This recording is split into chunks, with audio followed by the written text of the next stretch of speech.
పక్షాన వందలు తెలియజేసుకుంటానండి. అదే విధంగా కూడి వచ్చినటువంటి మీ అందరికి కూడా ప్రభు పక్షాన వందలు తెలియజేసుకుంటాను. నందు ప్రియులారా,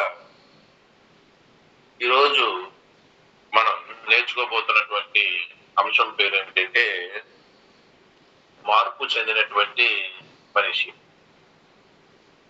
ఈరోజు మనం నేర్చుకోబోతున్నటువంటి అంశం మార్పు చెందినటువంటి మనిషి. ప్రభునందు ప్రియులగా, ప్రతి ఒక్కరి జీవితంలో మార్పు అనేది ఎంతో అవసరం. ప్రతి వ్యక్తి కూడా మారాలి. మారకపోతే మార్పు లేని దేవుడు మంచి ఈవులు మనకి ఇవ్వడు. అంటే మనిషి మారకపోతే దేవుడి నుంచి మనకి ఏం రావంటే ఈవులు, అంటే దేవుడిచ్చేటువంటి తలంతులు గాని, దేవుడిచ్చేటువంటి బహుమతులు గాని మనం మారకపోతే మనకు రావాలి, మనకు రావు. జీవితంలో పైకి రావాలన్నా, లేకపోతే ఉన్నత శిఖరాలు అధిరోహించాలన్నా మార్పు అనేది ఖచ్చితంగా అవసరం.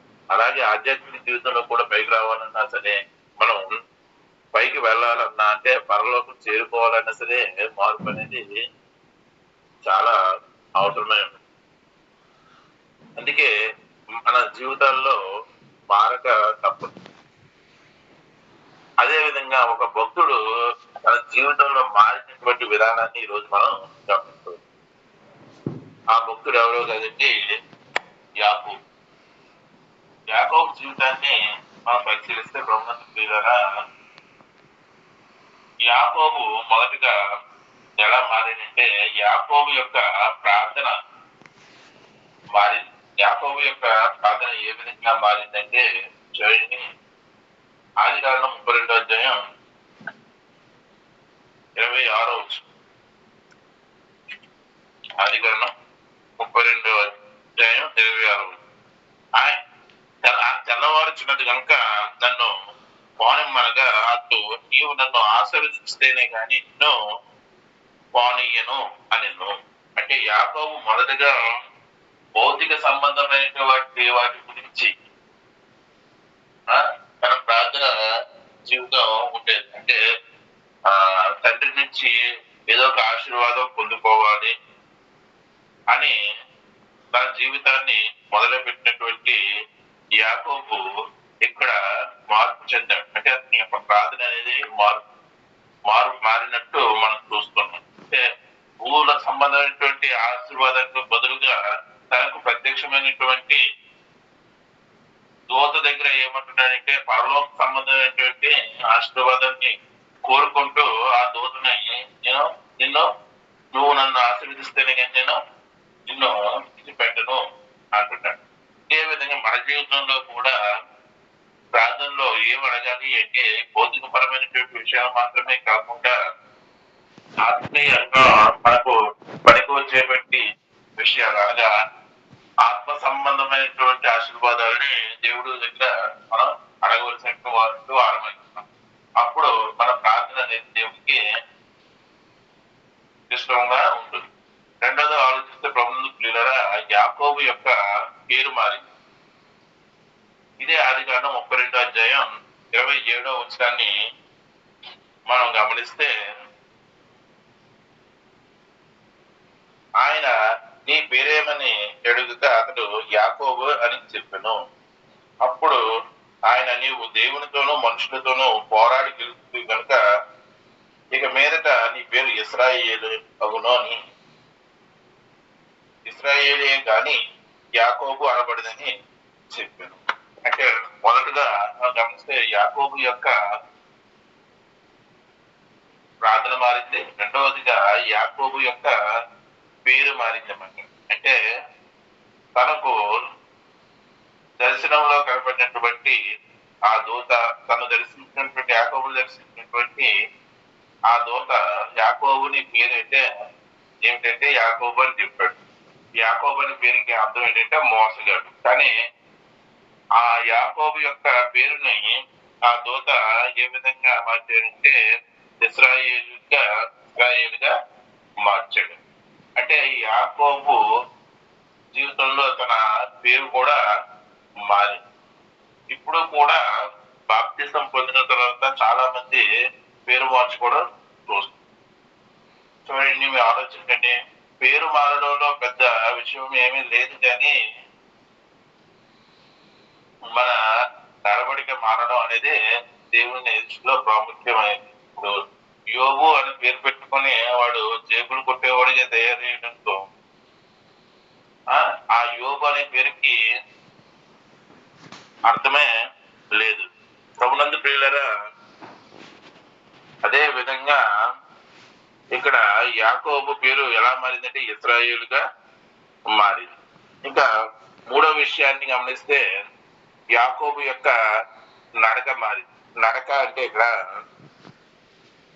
అతను నడిచేటువంటి విధానం కాదు, ఇక్కడ ప్రవర్తననే సూచిస్తుంది అన్నమాట.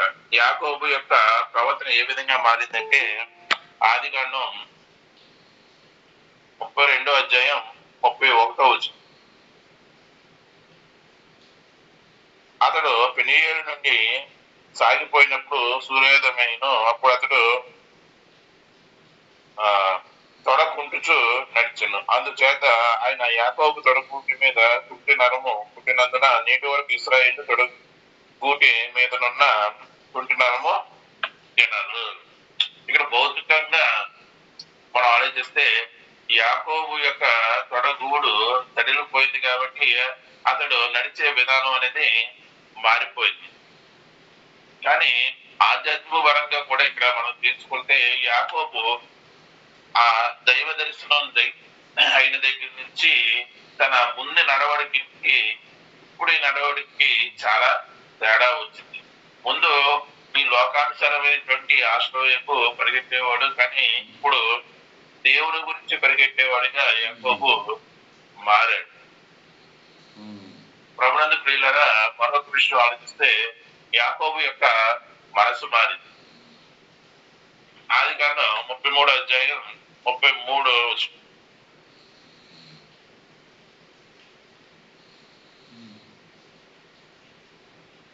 క్షమించాలి 33:3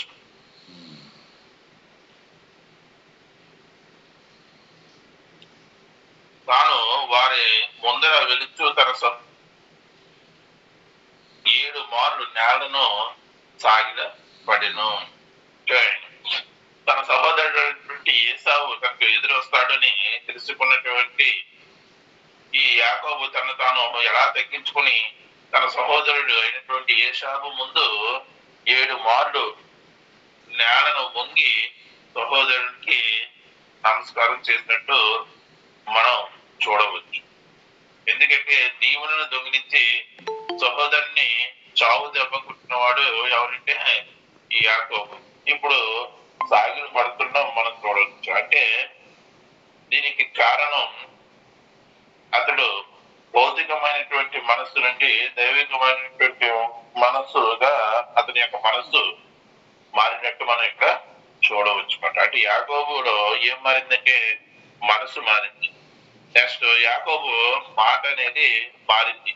అదే ఆదికాండం 33:5 మనం గమనిస్తే ప్రభునందు ప్రియులరా 5 ఏసావు కన్నులెత్తి ఆ స్త్రీలను పిల్లలను చూసి మీరు నీకేమి కావాలని అడిగినందుకు అతడు మీరు దేవుడు నీ సేవకునికి దయచేసిన పిల్లలే అని చెప్పాను. యాకోబు యొక్క మాట ఏ విధంగా మారింది? మనసు మారితే మాట కూడా మారిపోతుంది. నీ సేవకుడు అంటే యాకోబు యొక్క ఈ స్త్రీలను అంటే భార్యలను పిల్లలను చూసి వీరు ఎవరంటే ఇదిగో నీ సేవకుడు అయినటువంటి నాకు దేవుడు దయచేసినటువంటి సంతానము లేకపోతే పిల్లలు అని అంటున్నాడు. అంటే అక్కడ ఏసావును ఏ విధంగా సంబోధిస్తున్నాడో అంటే యాకోబు యొక్క మాటల్లో ఎంత మార్పు వచ్చిందనేది మనం నీ సేవకుడు అనే పదం ద్వారా గమనించవచ్చు. ప్రభునందు ప్రియులరా, మనము కూడా నిజంగా మారు మనసు పొందితే మన మాటల్లో కూడా ఏమవుతుందంటే మార్పు అనేది వస్తుంది. ఏ విధంగా వస్తుంది అంటే దేవుడు చెప్తున్నాడు, మీ మాటలు ఎల్లప్పుడూ కూడా ఉప్పు వేసినట్టు కృపాసహితంగా ఉండాలి కానీ దుర్భాష ఏది కూడా మీ నోటి నుండి రాకూడదు. అనుకూలమైనంత వరకు మీరు ఆశీర్వాదం వచనంలో పలకవాలి కానీ కీడును పలకకూడదని దైవ గ్రంథం సెలవిస్తుంది. ఇక చివరిగా ఆలోచిస్తే ప్రభునందు ప్రియులరా, యాకోబు యొక్క చూపు మారింది. ఒకప్పుడు శత్రువుగా చూశాడు, ఇప్పుడు ఎవరినంటే ఏసావుని. ఇప్పుడు యాసావు ముఖములో దేవుణ్ణి చూడగలుగుతున్నాడు. చూడండి, ఆదికాండం గ్రంథం 33వ అధ్యాయం 10వ వచనం. అప్పుడు యాకోబు ఇక అంటాడు, నీ కటాక్షం నా మీద ఉన్న ఎలా చిత్తగించి నా చేత ఈ కానుక పుచ్చుకున్నాము. దేవుని ముఖం చూసినట్లు నీ ముఖము చూసింది, ఈ కటాక్షం నా మీద వచ్చినది కదా అంటున్నాడు. అంటే ప్రభునందు ప్రియులారు గమనించండి, తన అన్నలో ఎవరిని చూసుకోగలుగుతున్నాడంటే తన అన్న దేవుని స్వరూపాన్ని అని తన అన్నలో దేవుణ్ణి చూసుకోగలుగుతున్నాడు. ఒకప్పుడు తన అన్నని ఏ విధంగా చూసినట్టే యాకోబు శత్రువుగా చూసినప్పుడు ఇప్పుడు ఏసావు ముఖంలో దేవుణ్ణి చూడగలుగుతున్నాడు. ఇదంతా కూడా మనం ప్రభునందు ప్రియులారు గమనిస్తే యాకోబుకి దైవ దర్శనం కలిగిన తర్వాత యాకోబు జీవితంలో వచ్చినటువంటి మార్పులుగా మనం చెప్పవచ్చు. యాకోబు జీవితంలో వచ్చినటువంటి 7 మార్పుల గురించి మనం చూస్తాం. యాకోబు ఆదికాండం 32వ అధ్యాయము మరియు 33వ అధ్యాయం నుండి 7 మార్పులు చూస్తాం. అవి ఒక్కసారి ధ్యానించుకొని ముగించుకోవచ్చు. యాకోబు యొక్క ప్రార్థన అనేది మారింది మొదటిగా. రెండవదిగా యాకోబు యొక్క పేరు మారింది. మూడవదిగా యాకోబు యొక్క నడక మారింది. నాలుగవదిగా ఆలోచిస్తే యాకోబు యొక్క మనసు మారింది. ఐదవదిగా ఆలోచిస్తే యాకోబు యొక్క మాట మారడం మనం చూస్తున్నాం. అదే విధంగా ఆరవదిగా యాకోబు యొక్క చూపు మారింది. ఏడవదిగా యాకోబు యొక్క బ్రతుకు మారినట్టు మనం చూస్తున్నాం. ఆదికాండం 33వ అధ్యాయం 20వ వచనం ఈ విధంగా, ఆదికాండము 33వ అధ్యాయంలో ఏమని కలిగిస్తుందంటే, ఇప్పుడు బలిపీఠము పెట్టి ఆరాధన వీరునిగా మారిపోయాడు. ఎవరంటే యాకోబు. బతుకంతా పాపంతో కుళ్ళి కొడుతున్న సమరయ స్త్రీ ఆ బావి దగ్గరికి వచ్చి యేసయ్యను కలిసింది. అప్పుడు ఏం జరిగిందని మనం ఆలోచిస్తే, అప్పుడు యేసయ్యను కలిసిన తర్వాత ఆమె యొక్క జీవితం అంతా కూడా మారిపోయినట్టు చూస్తాం. ఇక్కడ యాకోబు కూడా ఒక విశ్వాస వీరునిగా మారి దేవునికి బలిపీఠం పెట్టి ఆరాధన వీరునిగా మారిపోయినట్టు మనం చూస్తాం. ప్రభునందు ప్రియులరా, ఈ విధంగా యాకోబుని ఒక మారిన మనిషిగా మనం ఈ ఆదికాండం 32, 33 అధ్యాయాల్లో 7 విషయాల ద్వారా చూడగలం.